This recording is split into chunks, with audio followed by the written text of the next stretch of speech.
ఇప్పుడు అలాగే నట్టుకుమార్ గారు ఉప ముఖ్యమంత్రి కార్యాలయం నుంచి వచ్చినటువంటి ప్రకటనలో మరో ముఖ్యమైనటువంటి అంశం కూడా ఉంది. గతంలో ఉప ముఖ్యమంత్రి పవన్ కళ్యాణ్ వీరంతా కూడా విడివిడిగా వచ్చి కలిశారు, వారి వారి సినిమాలకు సంబంధించి లేదంటే వ్యక్తిగత అవసరాలకు సంబంధించి. అలా వచ్చిన ప్రతి ఒక్కరికి కూడా నేను ఇండస్ట్రీకి సహాయపడాలనుకుంటున్నాను, కానీ అందరూ కలిసి రండి, కలిసికట్టుగా వచ్చినప్పుడు మనం ముఖ్యమంత్రితో మాట్లాడదామని నేను చెప్పాను, కానీ అందరూ కలిసి రావడానికి, ఇండస్ట్రీ కలిసికట్టుగా ఉండడానికి వీరు ఒప్పుకోవట్లేదు అనేటటువంటి అంశాన్ని ఆ లేఖలో ప్రస్తావించినటువంటి అంశం.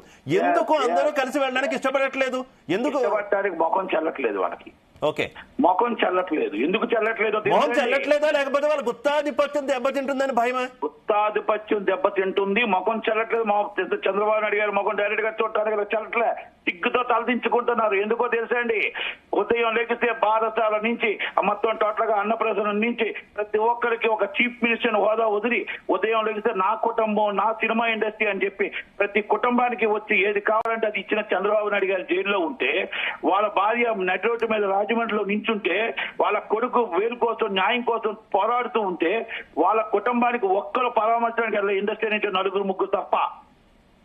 ఆ రోజు మరి ఈ రోజు ఏ ముఖం పెట్టుకొని వెళ్తారండి? ఏ ముఖం పెట్టుకొని వాళ్ళ ముఖం చూపించి మాకు ఇది చెయ్యండి అని అడగగలుగుతారు? పవన్ కళ్యాణ్ గారు ఒక్కడే పెద్ద కొడుకుగా, పవన్ కళ్యాణ్ ఒక్కడే పెద్ద అన్నగా నిలబడి ఆయనకు ఆ రోజు అండగా నించున్నాడు. కనుక నిజంగా అది ముఖం చెల్లకెళ్ళట్లేదు, ముఖం చెల్లకెళ్ళట్లేదు. వాస్తవం ఇది వాస్తవం. అది వాస్తవం కాదని గుండె మీద చేసుకొని చెప్పమానండి. కేవలం ఆంధ్రప్రదేశ్ లోనే కాదు నట్టుకుమార్ గారు, ఇక్కడ తెలంగాణలో అయినా సరే ఏదైనా అవసరమైతే ముఖ్యమంత్రినో లేదంటే సినిమాటోగ్రఫీ మంత్రినో వారి వారి సినిమాలకు సంబంధించి వ్యక్తిగత అంశాలకు సంబంధించి విడివిడిగా వెళ్లి కలుస్తున్నారు తప్పితే అసలు ఇండస్ట్రీకి సంబంధించినటువంటి ఏ అంశం జరిగినా ఏది జరిగినా కూడా ఇండస్ట్రీ అంతా కలిసికట్టుగా వెళ్ళట్లేదు అనే క్వశ్చన్ ఎప్పుడు రైజ్ అవుతూనే ఉన్నటువంటి సిచ్యువేషన్. ఏంటి ప్రాబ్లం ఏంటి అసలు? ఏ గవర్నమెంట్ ఉన్నా అది కదండి. ఛాంబర్ జాయింట్ సెక్రటరీగా నేనున్నాను 2 సంవత్సరాల నుంచి. సెక్రటరీగా ప్రసన్న కుమార్ ఉన్నాడు, ప్రెసిడెంట్ గా దామోదర్ ప్రసాద్ ఉన్నాడు. ఇప్పుడు అక్కడ వ్యక్తులు కాదండి, అది సంస్థ విలువ, సంస్థ వాల్యూ. ఛాంబరు అక్కడ ఉన్నారండి, ఛాంబర్ వాల్యూ, ఫెడరేషన్ వాల్యూ. అక్కడ వ్యక్తులను చూసి వీళ్ళేంటంటే మాకు ఇన్ఫ్లుయెన్స్ ఉంది, మేము డైరెక్ట్ గా సీఎం పేసి ఫోన్ చేసి వెళ్ళిపోతాం, రేవంత్ రెడ్డి గారితో ఉదయం లేస్తే నేను రూమ్మేట్స్, రేవంత్ రెడ్డి గారితో ఉదయం లేస్తే మేము వాకింగ్ వెళ్ళే వాళ్ళమి, ఉదయం లేస్తే మేము చంద్రబాబు నాయుడు గారు మాకు భువనేశ్వర్ అక్క గారు బాగా తెలుసు అంటే ఇది వ్యక్తిగతం అండి. పవన్ కళ్యాణ్ గారు మా ప్రొడ్యూసరు, పవన్ కళ్యాణ్ గారితో మేము వ్యక్తిగతంగా ఇది కాదండి. అందుకే ఇందాక ఆయన పవన్ కళ్యాణ్ గారు చాలా క్లియర్ గా చెప్పారు, ఇక మీదట సంఘాలు మాత్రమే రావాలి, వ్యక్తిగతంగా ఎవరు రావద్దు, మేము ఎవరికి కూడా ప్రోత్సహించము అని చెప్పాడు.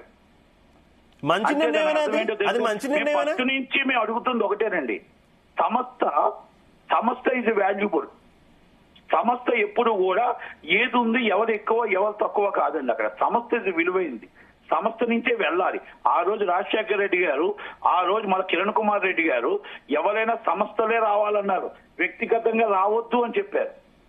ఆ రోజు సినిమాటోగ్రఫీ మంత్రి టీకే అరుణ్ గారు కానీ, సినిమాటోగ్రఫీ మంత్రి ఆనం రామనారాయణ రెడ్డి గారు కానీ, రాజశేఖర రెడ్డి గారు కానీ, కిరణ్ కుమార్ రెడ్డి గారు కానీ వ్యక్తిగతంగా రావద్దని చెప్పారు.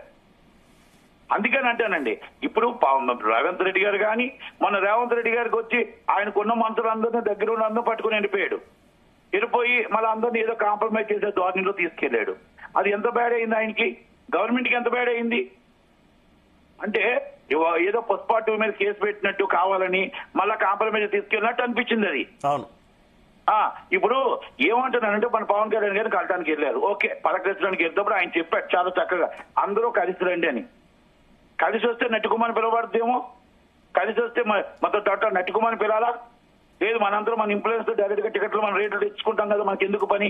ఇక చంద్రబాబు నాయుడుతో ఫోన్ లో మాట్లాడేస్తాంగా, లోకేష్ గారితో ఫోన్ లో మాట్లాడేస్తాంగా, పవన్ కళ్యాణ్ గారితో ఫోన్ లో మాట్లాడుతున్నాంగా, వ్యక్తిగతంగా మనకి ఇన్ఫ్లుయెన్స్ ఉన్నాయిగా.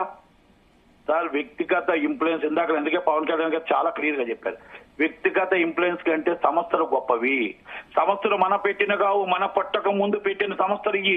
1931 అండ్ 1941 స్వతంత్రం రాకముందు మన పెట్టిన సంస్థలు ఇవి. విజయవాడ ఛాంబర్ 1941, ఇది తెలంగాణ ఛాంబర్ 1931. ఈ ఛాంబర్లు మా కౌన్సిలర్లు సౌత్ ఇండియన్ ఛాంబర్లు ఇప్పుడు కావండి, వాళ్ళు పెట్టినవే వాళ్ళ దాంట్లో మనం నడుచుకుంటూ వస్తున్నాం అండి. మనం పండారు అక్షయ్ గారు కానీ, డివిఎస్ రాజు గారు కానీ, డాక్టర్ నారాయణరావు గారు కానీ, రామానాయుడు గారు కానీ, ఎంఎస్ రెడ్డి గారు కానీ వాళ్ళు పెట్టిన సంస్థలు నడిపించుకుంటూ వస్తున్నామండి.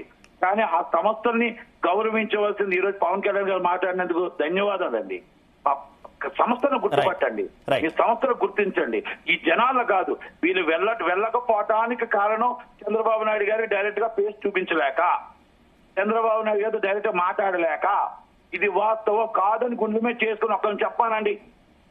ఓకే ఓకే ఓకే నట్ కుమార్ గారు, మీరు లైన్ లో ఉండండి. ఒకసారి నేను మళ్ళీ మీ దగ్గరకు వస్తాను. మనతో పాటు ఫిల్మ్ క్రిటిక్ శ్రీకాంత్ గారు కూడా ఉన్నారు.